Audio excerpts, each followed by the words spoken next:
Hello and welcome to YTV. I'm Raleigh, Cavero. And I'm Madison, Alworth.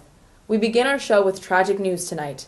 On Monday, Calhoun Dean Leslie Woodard passed away unexpectedly in her home in Calhoun College.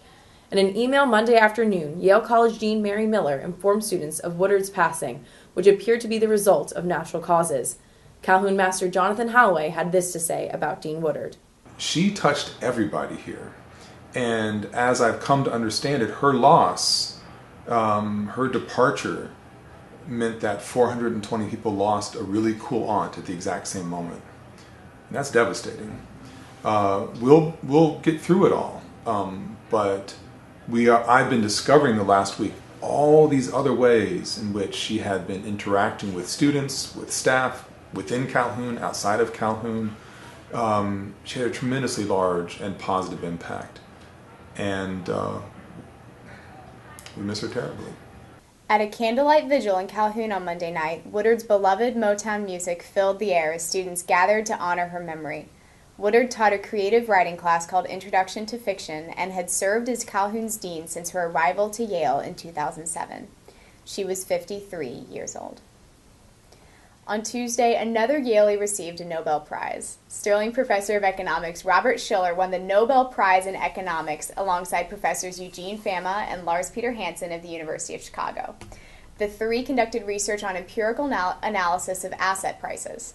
Shiller is the founder of the field of behavioral finance, a field of thought that uses psychology and economics to study fluctuations in stock prices.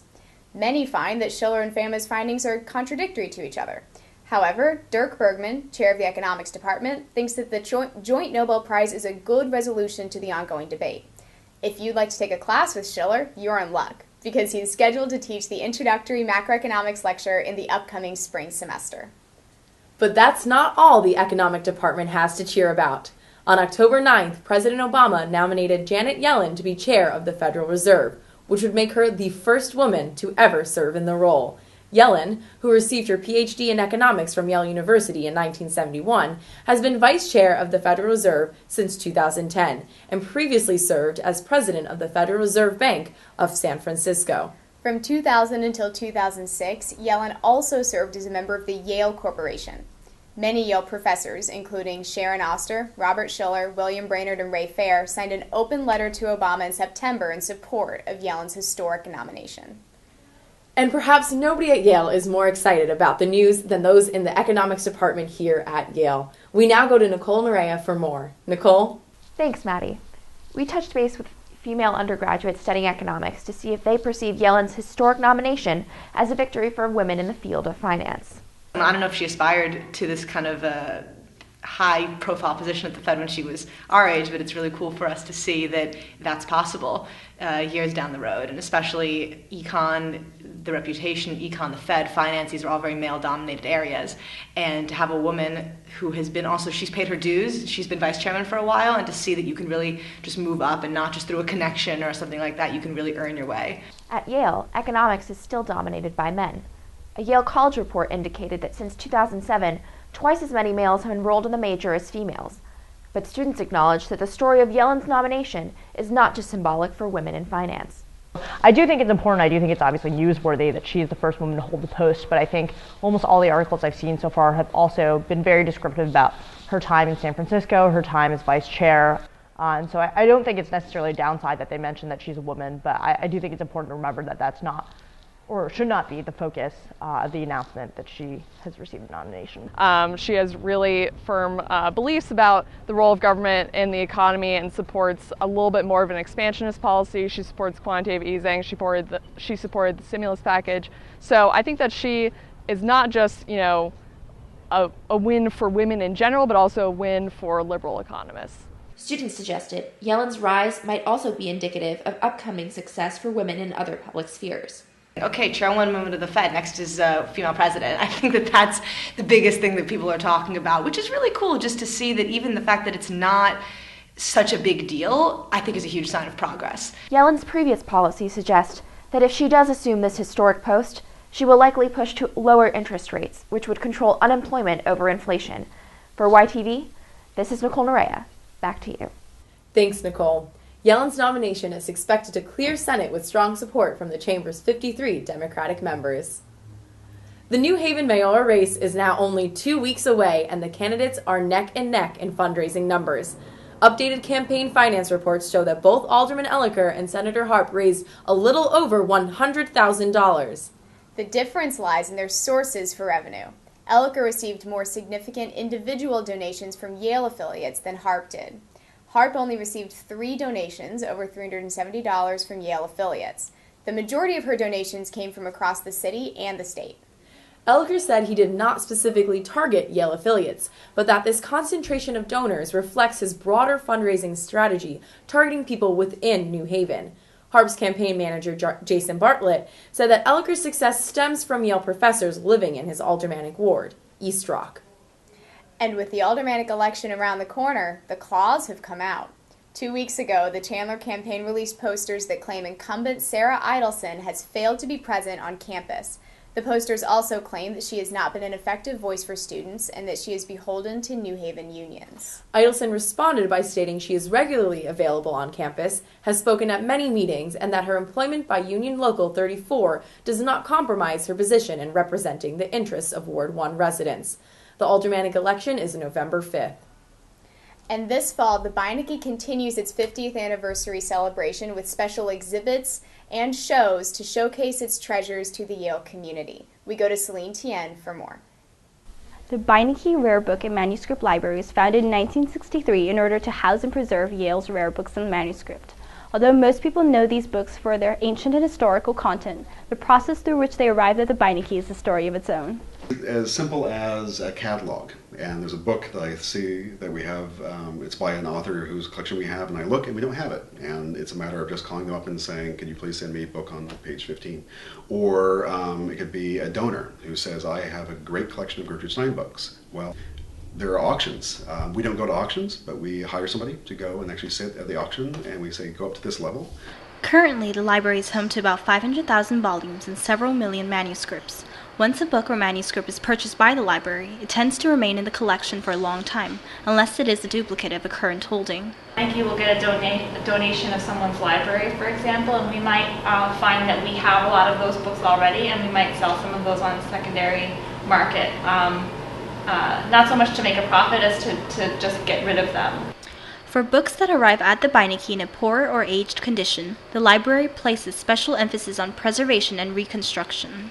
The good thing for us is that we have an entire staff that works in preservation and conservation. So if something really is in danger of falling apart, or if there's like a loose cover that's about to come off, we have people whose jobs are to evaluate it and stabilize it. When searching for documents, the Beinecke makes an effort to pursue artifacts outside of the literary norm.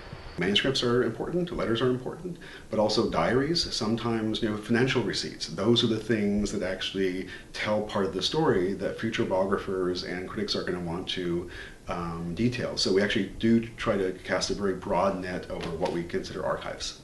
Curators at the Beinecke face many challenges in trying to build and maintain the library's extensive collection. They are tasked with selecting work that will document a wide range of history and prove useful to students and researchers at Yale. It can be hard to turn down offers of collections. We're not able to acquire everything that gets offered to us, but so we have to make hard choices sometimes about what we're going to take and what we're not going to buy. I'm very conscious that I'm making a canon. I mean, if you choose something and it comes to Beinecke Library, the papers are here, that's a mark that these folks are worthy of being studied for the future. And I have to remind myself, and we curators remind each other, that our choices have a lot of weight. Rare books and manuscripts will not remain in the library long. The Beinecke will soon undergo an 18-month renovation, during which most of the books will be moved to an off-campus site. This has been Celine Tien and Annalise Morello for YTV. Back to you. Thanks, guys. Be sure to pick up a copy of Monday's paper and read this week's feature on the library's 50th anniversary.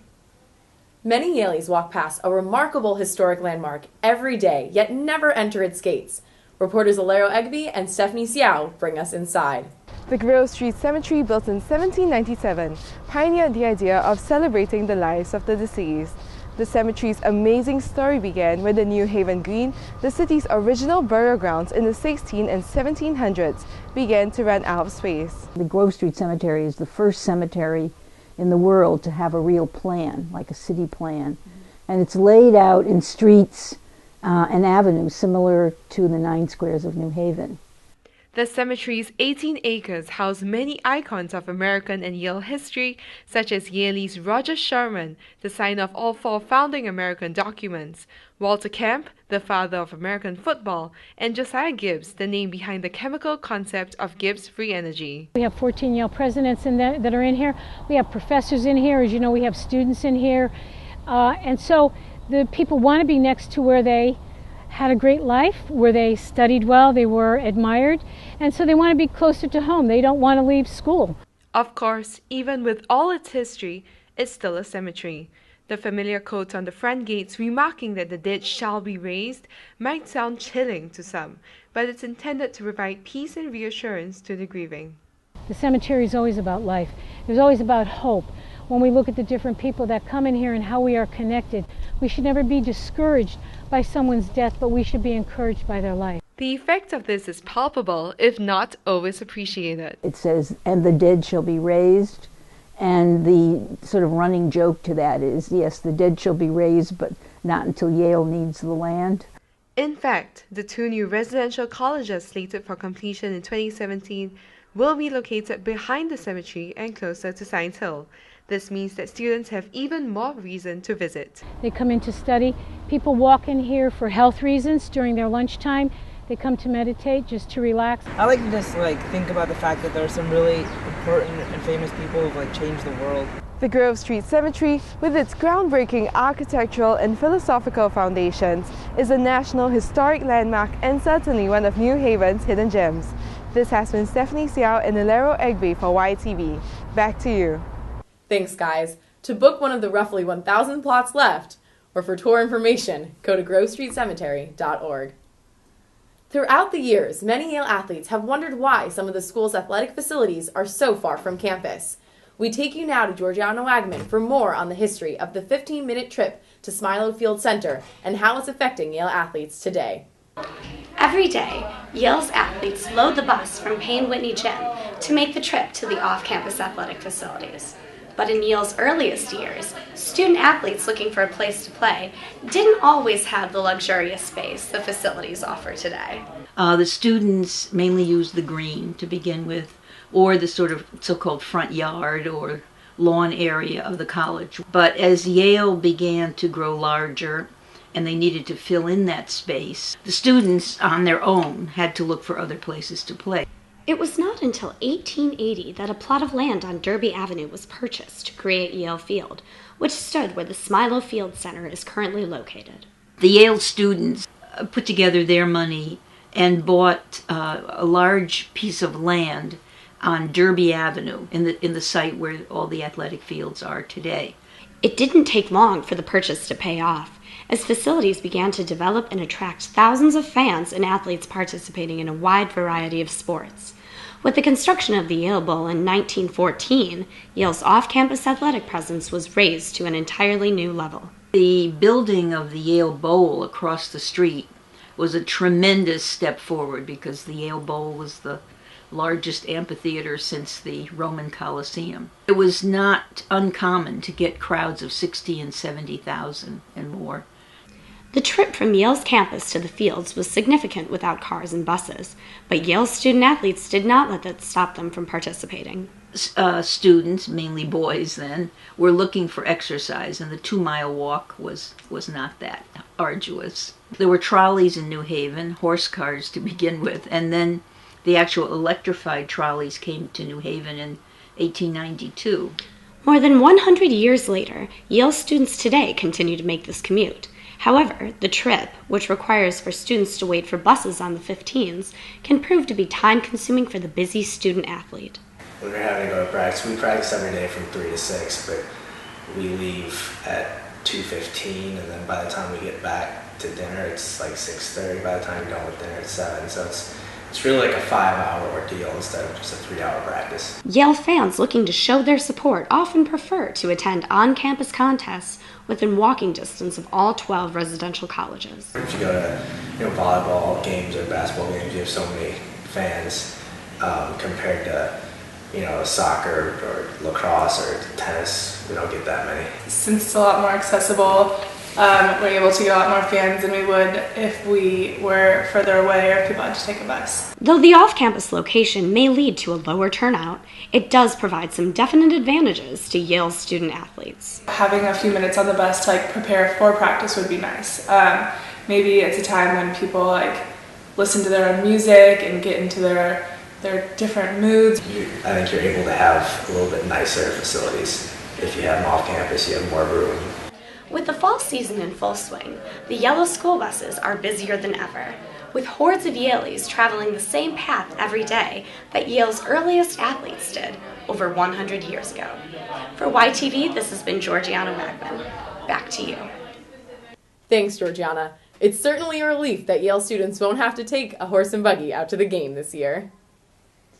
And this week we leave you with a very special Haas. Cody Pomeranz sat down with best-selling author and political satirist Stephen Colbert, host of the nationally renowned Colbert Report. Here's that interview. Hi, welcome to YTV and this week's segment of Everybody Has a Story. We're very excited to be joined today by a very funny guest who is putting his face in the camera right now. He's a best-selling author and the host of Comedy Central's The Colbert Report. Please welcome Stephen Colbert. Mr. Colbert, thanks for joining us. Usually I get applause when people say my name. Okay, hi. Lovely to meet you. Don't pity me. Okay, hello. First off, congrats on the Emmy win. Thank you very much. I've been here for almost 20 seconds. It took you a while to thank me for that. Yeah, I'm sorry. I'm slow. Okay. But right? is this the end of Jon Stewart? No, he won. Over? He's my executive producer. Yeah. So he won on my show as well. He's unkillable. He's the vampire of basic cable. Now you just spoke at the law school and you were spoke at the law school. Yes, and you were out of character when was you spoke I? at the law school. You seem to know a lot about me and my character, Cody. If that is your name. It's short for something. Is it? No. Codedial? Yeah. Cody. So I guess my question is, when you get invitations to speak, are you ever disappointed if they ask you to be your character? If they I don't know who they invite, really. I'm not sure who they invite, and so I bring both guys. Okay. Honest to God, the first time I ever was invited to speak was for Knox College in Illinois. Knox College, for their commencement, and I led with I don't know who you invited, whether if you know that I'm not that guy or whether you know that I'm me. Yeah.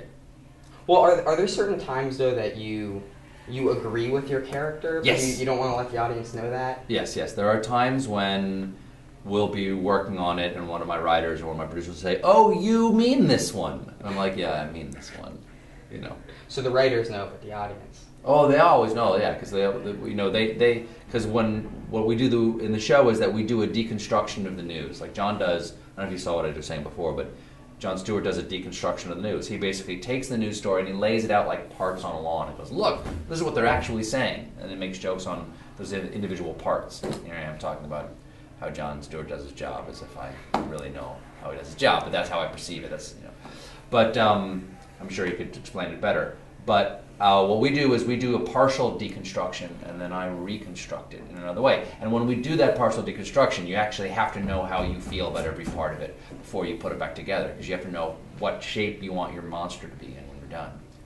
Now absolutely. Well, you just spoke about campaign finance reform, and you did. I spoke about the jokes I did. The jokes you did. On well, campaign, on campaign law, not reform. I'm not here to reform anything. Sure, but you did this for about 20 months at Super PAC, but you say you're not here to reform anything, that you're not in a business of remedy.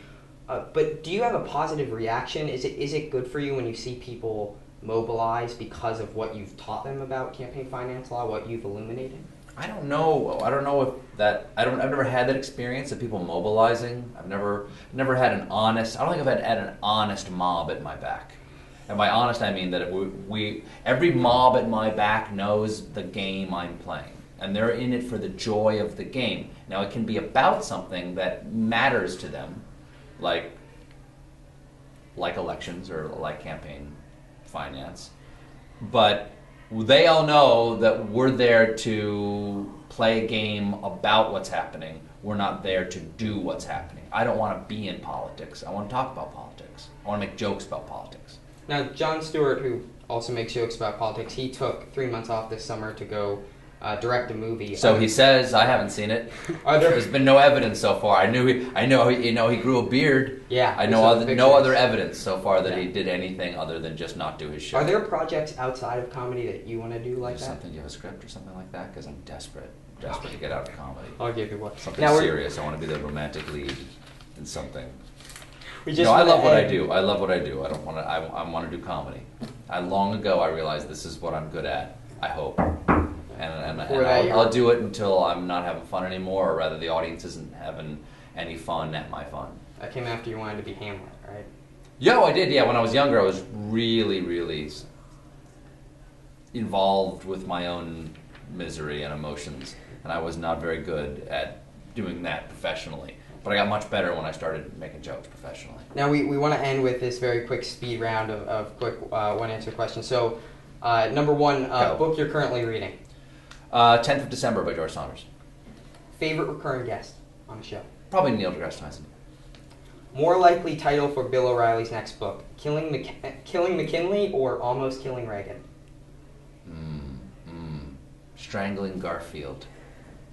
Well, you said sodomizing Coolidge on your show earlier, right? I have no recollection of that, Senator. 4, you're a Lord of the Rings fan, so yes. Let's test it. On what date was the ring destroyed? Oh, gosh. Year 1 of the Fourth Age. Oh, boy. I thought it was March 25th. I bet it was. That's what my research Year said. 1 of the Fourth Age is actually the crowning of Aragorn. Okay. It's Year 1 of the Fourth Age. Okay. Or maybe it's Year 1 is the destruction of the ring. I can't remember. March what? March 25th. Oh, that's great. I didn't know that. My very brief Google research. I like it. That's good. That's an excellent. Last one, Colbert 2016, President of South Carolina. Are you going to do it again? I didn't know I was going to do it the first 2 times, so I don't know. I can't answer that. I have to talk to my family and obviously pray with my minister and see where the Lord guides me. Stephen Colbert, thanks for joining us. Pleasure. Nice talking and thank you for joining us. We'll see you next time on YTV, and Everybody Has a Story. Thanks, Cody. And it's official. Yale is the best school, ranking number 1 in the Daily Beast Down and Dirty 2013 Best Colleges list. The ranking considered 9 factors, with future earnings, affordability, and graduation rate being weighted most heavily. Harvard didn't even make the top 3. Better luck next time, boys.